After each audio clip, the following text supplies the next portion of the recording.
मैं आज आप लोगों को ऑरली मेटल और नॉन मेटल चैप्टर रिवीजन करवाने वाला हूँ। आई होप आपने मेटल और नॉन मेटल चैप्टर पढ़ रखा होगा।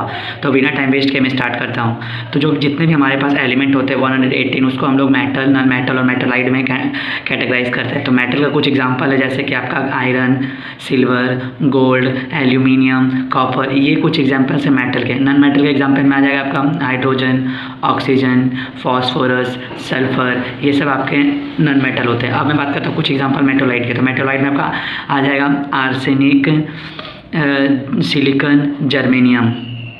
बात करता हूँ कुछ डिफरेंसेस को लेकर जो कि मेटल और नॉन मेटल को एक दूसरे से अलग बनाता है। तो सबसे पहले मैं बात करता हूँ जो मेटल होता है वो शाइनी होता है, लेकिन जो नॉन मेटल होता है वो शाइनी नहीं होता है।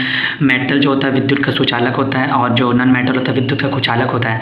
इसके अपवाद में केवल आता है नॉन मेटल का ग्रेफाइट। ये क्या होता है, नॉन मेटल होने के बाद भी विद्युत का सुचालक होता है।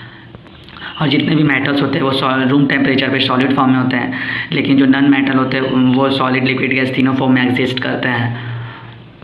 साथ ही साथ जो मेटल होता है वो आपका मेलिबिलिटी और डक्टिबिलिटी को शो करता है, लेकिन जो नॉन मेटल होता है वो मेलिबिलिटी और डक्टिबिलिटी को शो नहीं करता है। मेलिबिलिटी होता है किसी मेटल का वो गुण जिससे कि उसको पतली चादर के रूप में परिवर्तित किया जाता है, वो मेलिबिलिटी होता है। एंड डक्टिबिलिटी इट मीन्स उसको तार के जैसा लंबा खींचा जा सकता है, बनाया जा सकता है, वो होता है डक्टिबिलिटी।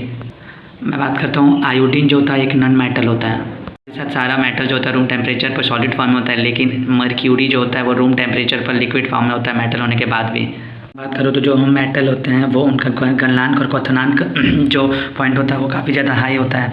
हम बात करूँ अगर, लेकिन सीजियम और गैलियम का जो क्वथनांक होता है वो 29.7 होता है और सीजियम का 28.4। ये हमारे हाथ में ही लिक्विड फॉर्म में आ जाता है।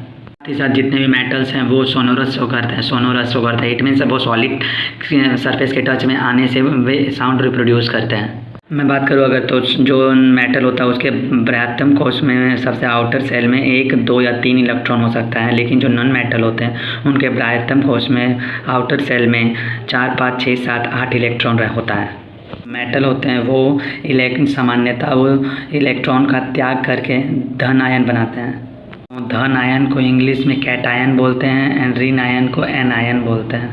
बात करता हूँ अगर अब की केमिकल प्रॉपर्टीज़ ऑफ मेटल क्या होगा। जब मेटल ऑक्सीजन के साथ अभिक्रिया करेगा तो क्या होगा, जब वाटर के साथ अभिक्रिया करेगा तो क्या होगा, और जब अगर अदर मेटल से रिएक्शन करेगा तो क्या होगा, और जब मेटल एसिड के साथ रिएक्शन करेगा तो क्या होगा। तो सबसे पहले बात करता हूँ जब मेटल ऑक्सीजन से अभिक्रिया करता है तो क्या होता है। तो जब मेटल ऑक्सीजन से अभिक्रिया करता है तो मेटल ऑक्साइड बनाता है। मेटल जब ऑक्सीजन से रिएक्शन करता है तो मेटल ऑक्साइड बनाता है। यहाँ पर सबसे ध्यान देने वाली बात यह है कि जो सारे मेटल्स होते हैं वो उनका रिएक्टिविटी लेवल इक्वल नहीं होता है। डिफरेंट जो मेटल होते हैं वो अलग अलग उनका जो रिएक्टिविटी लेवल होता है वो अलग अलग होता है। कुछ मेटल ऐसे होते हैं जो कि उसको हीट इसलिए प्रोवाइड करेंगे वो ऑक्सीजन के साथ रिएक्ट कर जाएगा। कुछ को काफ़ी टाइम तक प्रोलॉन्गेट हीटिंग प्रोवाइड किया जाएगा, काफ़ी लंबे समय तक, तब हीट जाकर वो ऑक्सीजन के साथ अभिक्रिया करेगा। और कुछ मेटल तो ऐसे भी होते हैं जो रूम टेम्परेचर पर ही क्या होते हैं, इजीली क्या करते हैं, रिएक्ट कर जाते हैं ऑक्सीजन के साथ। और कुछ तो मेटल ऐसे होते हैं वो लेस रिएक्टिव होते हैं या फिर रिएक्शन ही नहीं करते ऑक्सीजन के साथ। जैसे कि आपका इसके एग्जाम्पल में हो जाएगा गोल्ड, सिल्वर, ये सब क्या होते हैं ये लेस रिएक्टिव होते हैं ऑक्सीजन के साथ। बात करूँ कौन सा ऐसा मेटल है जो रूम टेम्परेचर पर ही क्या होगा, ऑक्सीजन से रिएक्ट कर ले, जैसे पोटाशियम, कैल्शियम, ये सब क्या होता है रूम टेम्परेचर पर ही इजीली ऑक्सीजन के साथ रिएक्ट कर ले जाते हैं। और कुछ मेटल ऐसे जिसको हीट देंगे वो उसके बाद क्या होगा, ऑक्सीजन के साथ अभिक्रिया, जैसे मैग्नीशियम हो गया आपका। और जो प्रोलॉन्गेट हीटिंग से होता है वो आयरन, कॉपर, ये सब क्या होता है प्रोलॉन्गेट हीटिंग प्रोवाइड करेंगे तब जाकर वो ऑक्सीजन से अभिक्रिया करेगा। अब मैं बात करता हूँ कुछ एग्जाम्पल का। जब ऑक्सीजन से अभिक्रिया करता है तो CO कॉपर ऑक्साइड बनाता है और कॉपर ऑक्साइड का जो कलर होता है वो ब्लैक होता है।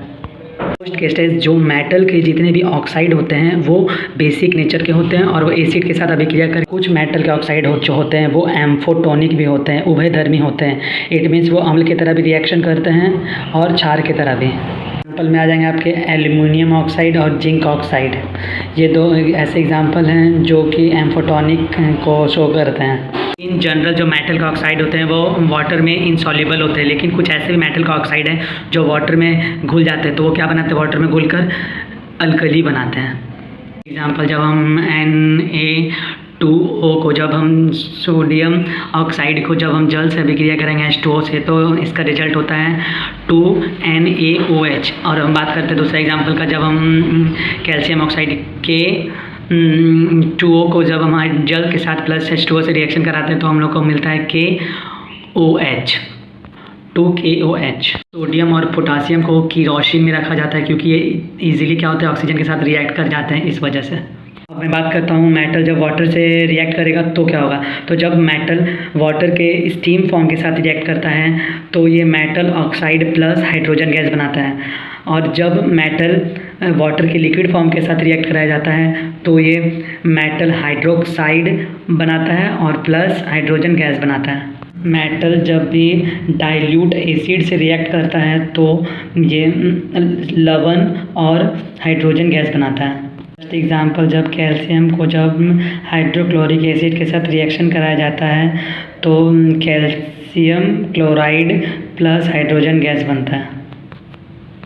जब जिंक को H2SO4 के साथ रिएक्शन कराया जाता है तो लवण और जल बनता है, और यहाँ अगर मोमबत्ती को इस रिएक्शन के ऊपर रखा जाता है तो पॉप पॉप का साउंड आता है।